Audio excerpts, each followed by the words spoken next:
మరి పవన్ కళ్యాణ్ గారు ప్రతిపక్షంలో ఉన్నప్పుడు సుగాలి ప్రీతి కేసుకి నేను న్యాయం చేస్తాను, సుగాలి ప్రీతి కేసు తల్లిదండ్రులతోనే మేము ఉంటాము అని అండగా ఇచ్చి మాట ఇచ్చి ఇప్పుడు డిప్యూటీ సీఎం అయిన తర్వాత మరి సుగాలి ప్రీతి కేసుని గాలికి వదిలేసిన విషయం కూడా మీకు అందరికీ తెలియజేస్తూ ఉన్నాను.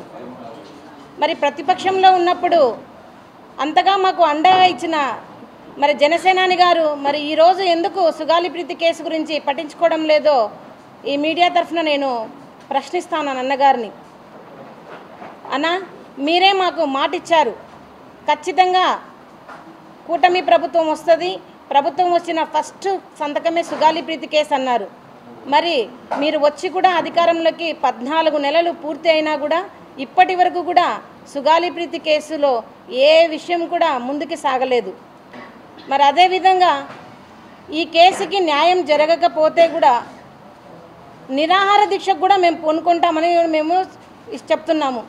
ఎందుకంటే ఒక్కటి ఆలోచించండి, 8 సంవత్సరాలుగా మరి కాళ్ళు లేని ఒక అవిటి తల్లి పోరాటం చేస్తుంటే ఎందుకు ఈ ప్రభుత్వాలకు న్యాయం చేయాలనిపించడం లేదో చెప్పండి. మరి మేము ఎంతకాలం ఇలా పోరాడాలో చెప్పండి. స్కూలుకు వెళ్ళి చదువుకోమని పిల్లల్ని స్కూలుకు పంపిస్తే కీచకంగా అత్యాచారం చేసి హత్య చేసిన వాళ్ళని శిక్షించండి ముద్దాయిలంటే మీకు ఎందుకు అంత ప్రేమిస్తున్నారు ముద్దాయిలను, ఎందుకు శిక్షించరని అడుగుతా ఉన్నాను. మరి లోకేష్ బాబు గారు మీ రెడ్ బుక్లో సుగాలి ప్రీతి హంతకుల పేర్లు ఉన్నాయా లేవా చెప్పండి. ఎందుకు ఇంత నిర్లక్ష్యం ప్రభుత్వానికి గిరిజనులంటే చెప్పండి అని అడుగుతా ఉన్నాను. మరి నేను ఈడ్చుకుంటూ ప్రతి ఆఫీస్ చుట్టూ నేను నా కూతురు గురించి చెప్తున్నానే, మరి ఒక్కరన్నా స్పందించడం లేదు ఎందుకు? ప్రతిపక్షంలో ఉన్నప్పుడు సుగాలి ప్రీతి కేసు గుర్తున్నప్పుడు అధికారంలోకి వచ్చిన తర్వాత ఎందుకు మీకు గుర్తుకు రాదని నేను అడుగుతున్నాను. మీరు న్యాయం చేయలేరా, చేస్తారా చెప్పండి. ఒకవేళ న్యాయం జరగని పక్షంలో నిజంగానే మంగళగిరి పార్టీ ఆఫీస్ దగ్గర, జనసేన పార్టీ ఆఫీస్ దగ్గర నేను ఆమరణ నిరాహార దీక్ష కూడా మేము పూనుకుంటాము. ఎందుకంటే ఒక తల్లిగా నా బాధ నా కూతురికి మనశ్శాంతిని కలిగించాలి. ఆ మనశ్శాంతి కలిగించడానికి నేను ఎంత దూరమైనా పోరాటం చేస్తానని మీడియా ముఖంగా తెలియజేస్తున్నాము. పాప సుగాలి ప్రీతి ఇష్యూ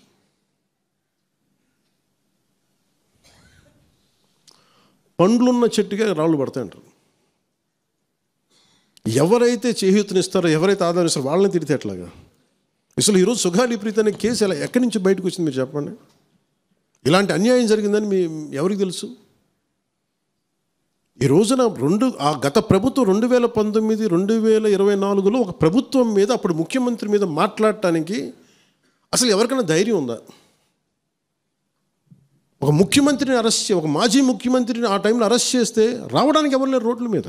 అలాంటి పరిస్థితుల్లో ఓడిపోయి 2 చోట్ల ఓడిపోయి ఉన్న ఒక ఎమ్మెల్యే వాళ్ళ పార్టీకి వెళ్ళిపోతే ఏ మానసిక స్థైర్యం, ఏ ధైర్యం, ఏది ఉంటుంది చెప్పండి ఎవరికైనా? మరి అలాంటి సమయంలో నేను ఒక తల్లి పడ్డ వేదన తీసుకున్నాను. నాకే సరదానా 2 లక్షల మంది జనం మధ్యలో నడుచుకుంటూ వెళ్ళి ఆ సమస్యను హైలైట్ చేసి వాళ్ళు సిబిఐకి ఇచ్చారు. సిబిఐకి ఇస్తే మన ఇంటర్నల్ పేపర్ వర్క్ మనకి ఎలా తెలుస్తుంది? ఇంటర్నల్ పేపర్ వర్క్ వాళ్ళు ఇస్తే వాళ్ళు ఏంటంటే జీవో రిలీజ్ చేశారు, మా దగ్గర నుంచి వెళ్ళింది కానీ ఎక్కడికి వెళ్ళాలో అక్కడి నుంచి ప్రొసీడ్ చేయాలి, అక్కడ ఆపేశారు. హోంశాఖ నుంచి వెళ్ళింది సెక్రటేరియట్లో ఎక్కడో నెక్స్ట్ ఫైల్ ఢిల్లీకి వెళ్ళాల్సిన అక్కడ ఆపేశారు. మేము హోంమంత్రికి మేము సిబిఐకి పంపించేసాం అంటే లెటర్ చేశారు, లాక్ చేసి లాకర్లో పెట్టారు. ఇది జరిగింది. ఈ ప్రాసెస్లో ఏం చేశారు, వాళ్ళకి ఈ కేసు కొంచెం సెన్సిటివ్ కేసు కాబట్టి మీకు చెప్తాను. సుగాలి ప్రీతి నేను ఎందుకు కొంచెం సున్నితంగా మాట్లాడాలి ఈ విషయం ఏదంటే, మీకు ఒక అన్యాయం జరిగినప్పుడు, ఎవరికైనా ఒక అన్యాయం జరిగినప్పుడు మనం ఏం చేస్తామంటే నాకు ఆ వ్యక్తికి శిక్ష పడాలి, ఇంకింతే ఉండాలి. వాళ్ళు ఏం చెప్తున్నారంటే ఎవరైతే వీళ్ళు వెనుకున్నారో, మరి గవర్నమెంట్ ద్వారా వచ్చారు కాదు ప్రభుత్వం ఎలా వచ్చారో, వాళ్ళు ఏం చేశారంటే మనం పెట్టిన ఒత్తిడి ఆ రోజు 2 లక్షల మంది మనం జనంతో తీసుకెళ్ళి అది నేషన్ వైడ్ ఇష్యూ అయ్యేటప్పటికి వాళ్ళు చేసింది ఏంటంటే, మనం చేసిన పోరాటం వల్లే ఎస్సీ ఎస్టీ అట్రాసిటీ కేసు బాధితులకు చట్ట ప్రకారం ఇచ్చే ప్రయోజనాలు పరిహారాలు వారి కుటుంబానికి దక్కాయి. కర్నూలు రూరల్ మండలం దిన్నెదేవరపాడులో 5 ఎకరాల వ్యవసాయ భూమిని కేటాయింపబడింది. ఆ గ్రామం కర్నూలు నగరానికి 9 కిలోమీటర్ల దూరంలో ఉంది. ఈ రోజున మార్కెట్ వాల్యూ కనీసం ఎకరాకి అది వాళ్ళు చెప్పడం మీరు క్రాస్ చెక్ చేసుకుని 2 కోట్ల వరకు ఉంటుందని చెప్తా ఉన్నారు. వీరి కుటుంబానికి కర్నూలు కార్పొరేషన్లో కల్లూరు వద్ద 5 సెంట్ల ఇంటి స్థలాన్ని కేటాయింపు చేసిన ప్రభుత్వం. సెంటు 10 లక్షల నుంచి 15 లక్షల వరకు ఉంటుంది. పాప ఇద్దరి తల్లిదండ్రులకి రెవెన్యూ శాఖలో జూనియర్ అసిస్టెంట్గా ఉద్యోగం ఇవ్వడం అయింది.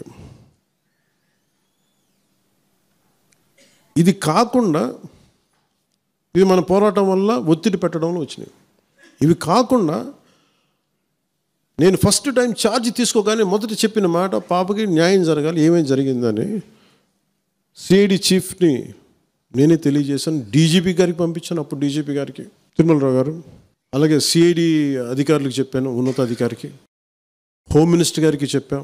ఇవన్నీ చెప్తే పోలీసు సిఐడి వాళ్ళు చెప్పింది ఏంటంటే అసలు అప్పట్లోనే ఎవరైతే దీని వెనక కుట్ర వెనక ఉంది ఇవన్నీ చెప్తున్నారో ఏ డిఎన్ఏ తారుమారు చేశారు. ఎలా తారుమారు చేసి ఉండాలి? ఈ ఒత్తిడిలో వీళ్ళకి భూములు అవి ఇవి ఇచ్చేసి మరి ఏం చెప్పారు నాకు తెలియదు, కానీ వాళ్ళు నాకు తెలిసి వాళ్ళు ఈరోజు పోలీసు చెప్తుంది ఏంటంటే సాక్ష్యాలు వీళ్ళు చెప్తున్న వ్యక్తుల మీద వాళ్ళ డిఎన్ఏకి దీనికి మ్యాచ్ కావట్లేదు. ఇది వాస్తవం.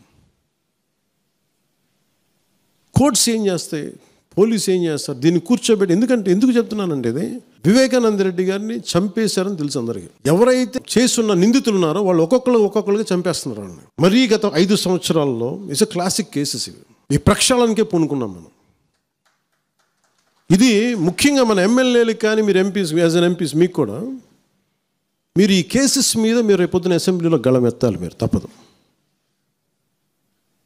ముఖ్యంగా లా అండ్ ఆర్డర్ వీళ్ళు అందరూ తప్పించుకుంటూ వెళ్ళిపోతే ఇట్లా ఒక సోషల్ అన్రెస్ట్ వస్తుంది దీనివల్ల. అంటే వ్యక్తికి ఒక నేరస్తుడు చేసిన ఒక కులానికి చెందుతాడు, ఏదో ఒక నేరస్తుడు, మనం ఏం చేయలేము దానికి.